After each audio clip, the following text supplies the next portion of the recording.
Hey guys, today I'm going to show you guys how to play Ashe, and we're also going to be watching an Ashe main.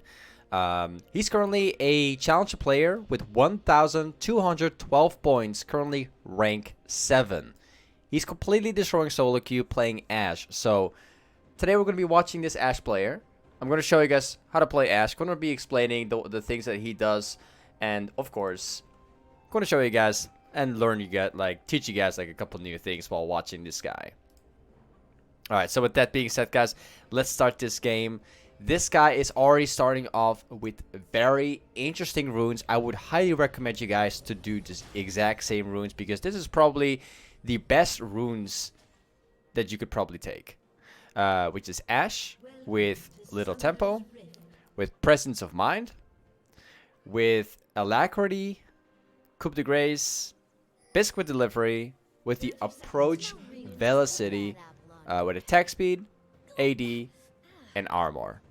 Now this is probably the best runes that you could possibly go for the end season of season 10. Pretty much self-explaining. Little tempo, it increases your attack speed by quite a bit once you proc it. Presence of mind is something you will need for Ashe, because it allows you to have more mana through the game, so you can spam your W and everything more often, since it costs a lot of mana. Alacrity, self-explaining. Ashe needs a lot of attack speed. Alacrity helps with that. Coup de grace is a personal preference. All three of them work very well. Biscuit delivery, once again, gives a little bit of sustain with permanent mana. And approach velocity is especially good because Ashe is always slowing the opponent with her arrows.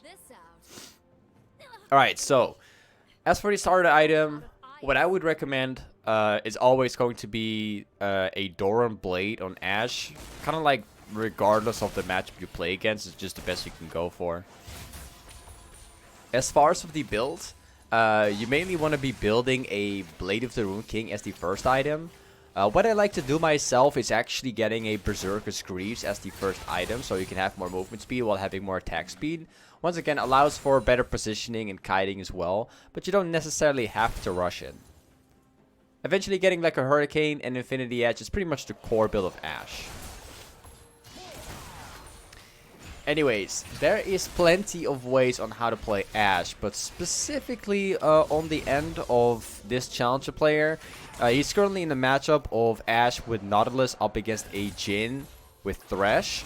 There's going to be a couple things that you're going to have to be looking out for in this matchup, because, for instance, one of the things is going to be a Thresh Q.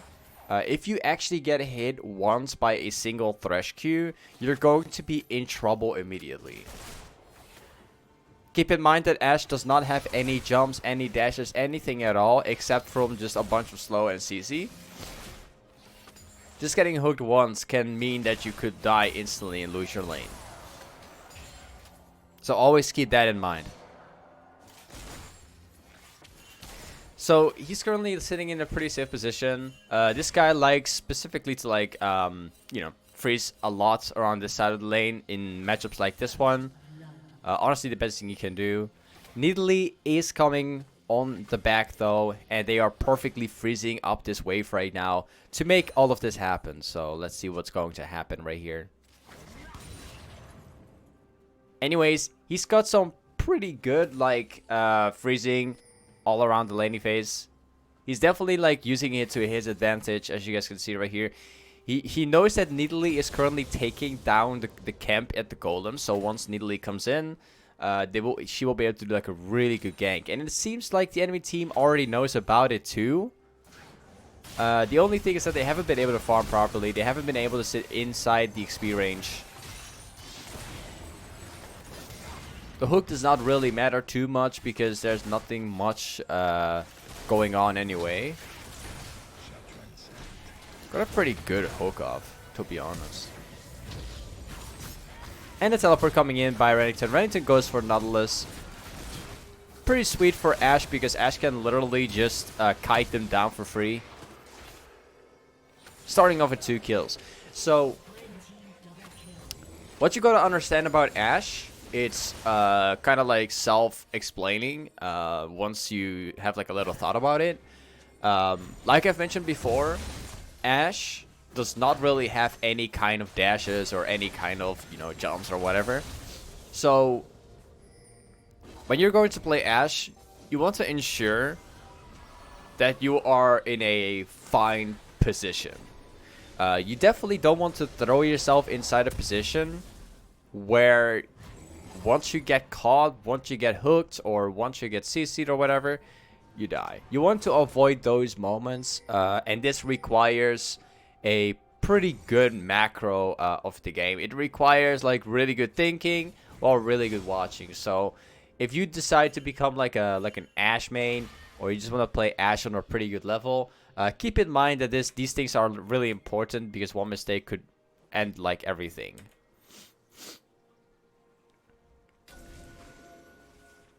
Let's see what his next move is going to be. Anyways, as far as of abilities, you want to be maxing your W first, then maxing your Q after, and then maxing your E as last. You can also take your E at level 2 in case you need vision, rather than taking Q.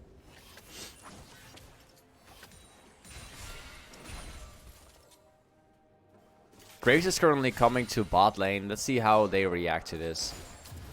Pretty much what the playstyle of Ashe right now is kind of like allowing the wave to be pushed in again.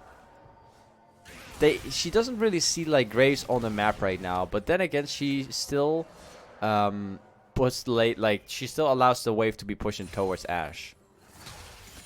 They do have an idea of where Graves is right now, because they've actually been pinging the map around.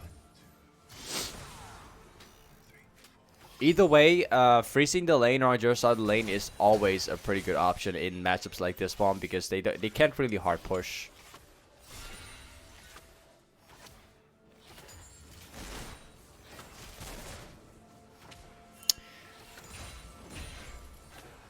Ashe is currently worth so much gold already, only being 6 minutes in the game. She decides to rush a Berserker's Greaves. Just like I've mentioned before, rushing Berserker's Greaves is probably the best thing that you could do right now. Because once again, getting the Berserker's Greaves as quickly as possible in the game, it allows you to be able to kite a lot more easy. Seems like she's trying to get a good trade off using her W, but she did risk potentially getting caught by the hook. Pretty good. Really good play, honestly. Ashe went in to trade with the W, trying to sidestep the hook by Thresh, and once the Thresh hook has been done, it's going to be on a cooldown of roughly 10 seconds. 9 seconds, I believe, or even higher. So this entire 10 seconds is an opportunity to actually go in with Nautilus and potentially get like another kill off. Pretty good play there.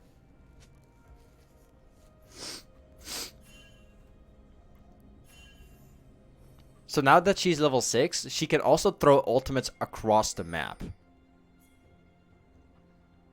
It appears that Ashe is going mid lane, going to top side, rather than going bot lane to like farm it out. That's interesting. That's something you don't see that much.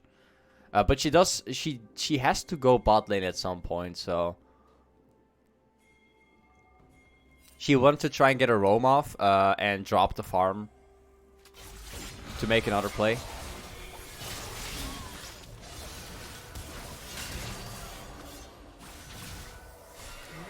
Gets a catch off on Jhin, just by like a kind of like a roaming playstyle by this guy. This Ashe player definitely has a pretty interesting kind of playstyle. There's actually like so much to learn from this guy.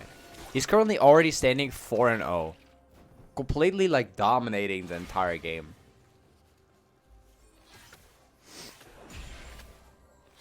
Now that the wave is being pushed in again, they are forced to go back to the lane to force out the wave. Otherwise, she's going to miss out the entire wave, and you obviously don't want that to happen. The dragon is now going to be theirs too.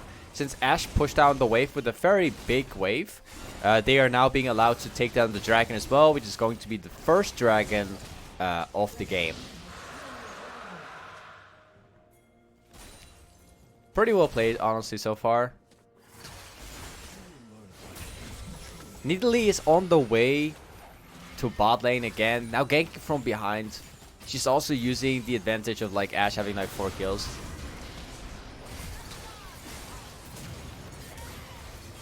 You can kind of see like the way how this Ashe player is playing. He wants to focus down Jhin first, whatever it takes. He values that a lot.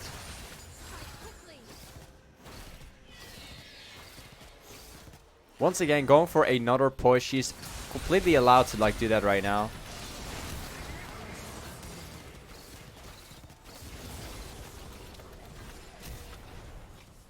And now they get multiple platings. She could even get another plating because Jhin is currently dead right now. She'll just be able to get like another one.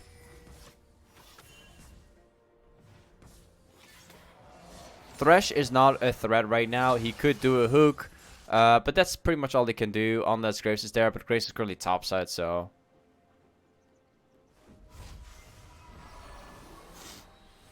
really good, flawless play so far by Ashe. This is pretty much how you want to be playing Ashe, guys. This is the kind of playstyle that you want to have if you're playing like Ashe as an AD carry.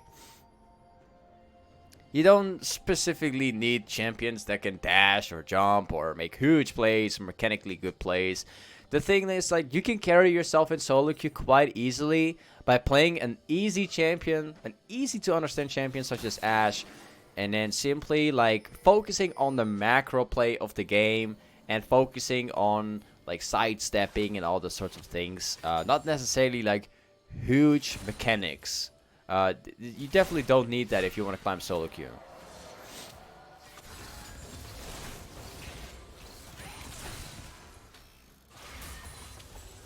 Of course, always throwing your E is very good because your E allows you to give you movement speed, so you will know whenever like Grace is going to be nearby.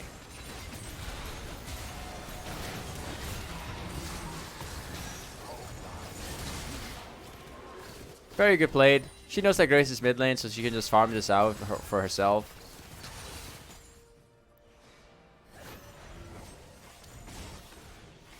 And now she gets the final plating as well. She could also take the final turret now.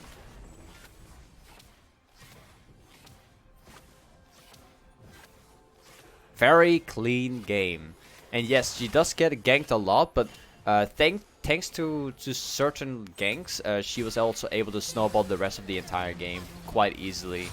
Just by, you know, playing very flawlessly. Being in positions where you should be. Now she already has the blade. Once she gets back to base, she's also going to afford the next items for the Hurricane. And once she gets blade with Hurricane, that's pretty much where Ashe is going to become quite unbeatable in terms of kiting.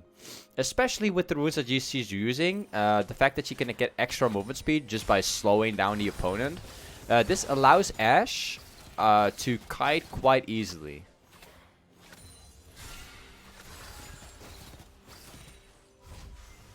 She's gonna go back to base right now. Let's see what she's actually going to buy.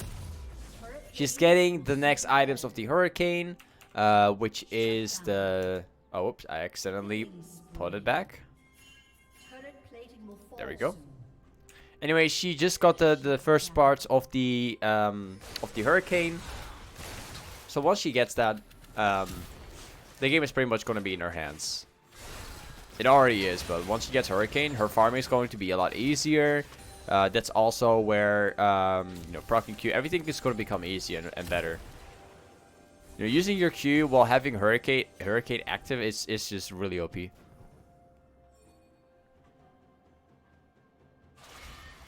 Now it pretty much comes down to pressuring mid lane, trying to push it out completely, perhaps maybe getting a catch, but ultimately pushing down the next wave so they can rotate towards the dragon afterwards.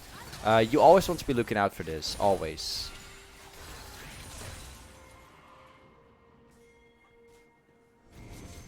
Rotating towards the dragon right now. This is going to be complete free dragon because the lane is already being pushed in.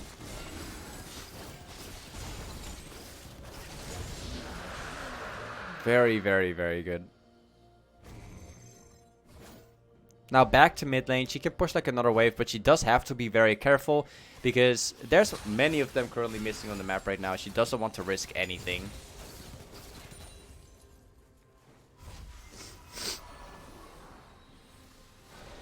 She's going to get her Hurricane right now, and that's going to be really OP. Once she gets her Hurricane, it's pretty much going to be over. She can power farm insanely fast. She can do so much with Hurricane. It's like the ultimate snowballing item.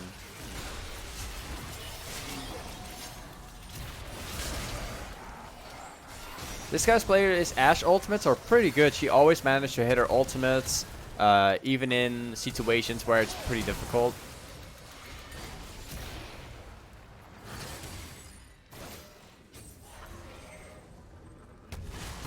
Malphite's coming in. That's the ultimate. Once again, ASHE can just kite down quite easily.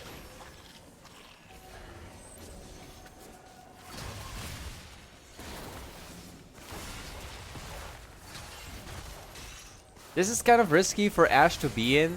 Technically, like Jhin and all the others, they could kill ASHE quite easily. So she's not really able to walk up like that and just start like using her autos. Especially because she's worth like 900 gold. If she accidentally dies right now because of a certain situation that couldn't quite fit to her, she would potentially die, lose like 900 gold, and the game would be twice as hard. So instead, this guy rather just sit back. Doesn't necessarily kite, but he sits there. He has like he's got his appearance there, but he doesn't really walk up. He knows his limits very well, and that's very important when playing ASHE, guys. Very important.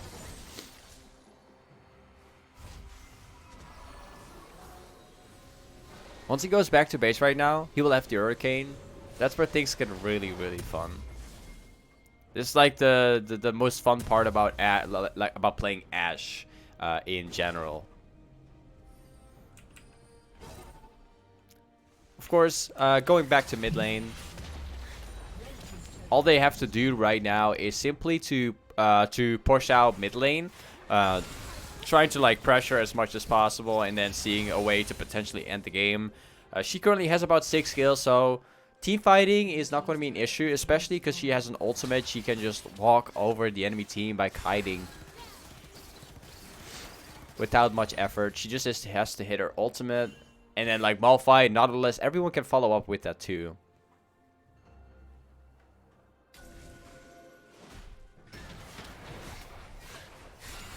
Especially with Nautilus on her back, she's able to do anything she wants as well. Because even if a champion does get close to ASHE, it's still not a problem. Gets another insanely good ultimate off on Graves. Gets another kill, guys. Almost another kill. This is exactly the kind of ultimates that you want to pull off when playing ASHE as an AD carry. Kites down the Renekton as well. Takes him down too.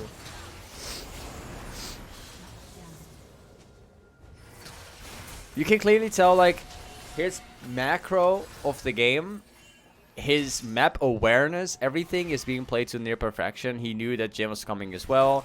He knew that he couldn't take those risks.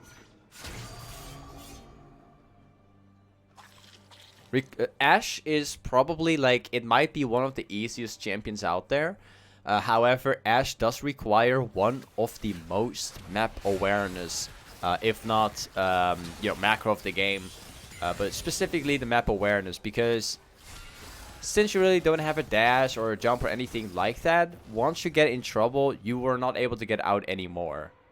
That's something like most champions nowadays, most AD carries in general, they do have some type of defensive ability, such as like, having like a Xayah ultimate or anything that could help you survive. But however, ASHE is like, she only has an E for vision and a couple like CCs, slows, stuns.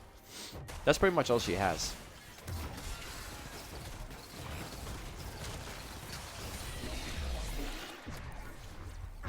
Now they also have the Herald. That's the only thing that they need right now in order to win the game.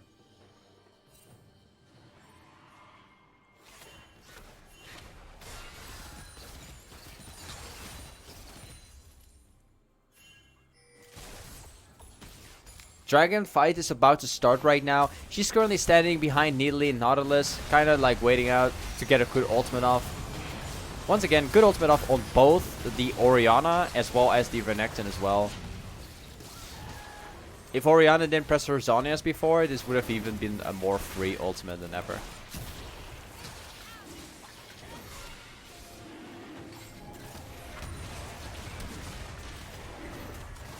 Now they get a dragon as well. This game is pretty much in the hands of Ashe. She plays it very slow, but she does like carry pretty hard in the mid lane game. Of course, her teammates are. She's doing pretty. Like the teammates of Ashe is doing pretty well too. However,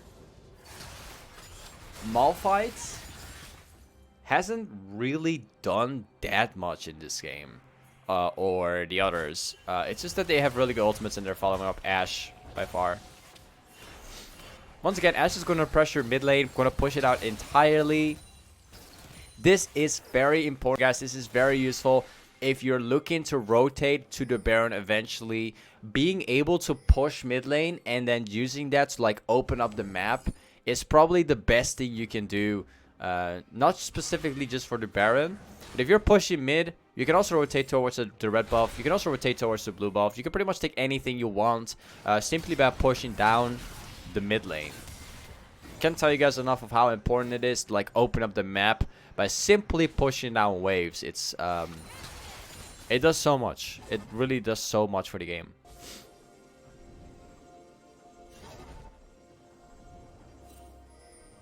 All they have to do is start one more team fight around the Baron. If they get this catch, then they will be able to get a free Baron too.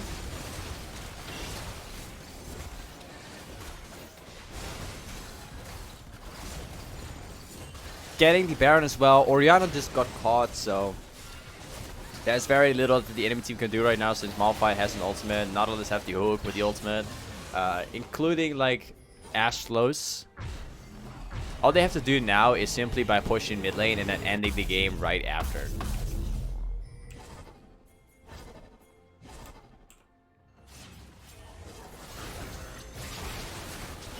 This is where the game is going to be ending. Once she gets one slow off, Ashe can just simply kite down until they win. I believe she also got the hit on the Jhin because after she ulted, the Jhin was actually stuck.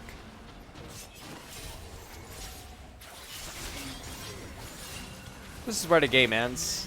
I believe that this is where they surrender. Anyways, chat. I mean, guys, this is pretty much how you want to play Ashe in a high elo challenging game, but this is also how you want to play Ashe in general. Ashe is one of my favorite AD carries. Hopefully you've guys been able to like learn something of this guide about Ashe. Thank you so much for watching today's YouTube video. If there's like any champion you guys would like to see me doing like an analyzing for anything like that, let me know down in the comments, like comment section right below, guys. But also, if you guys want to see actual challenge gameplay from me, do not forget to check out my stream, guys, because I'm streaming like 6 times a week. So anyway, thank you for watching, and I will catch you guys up in the next video. Peace.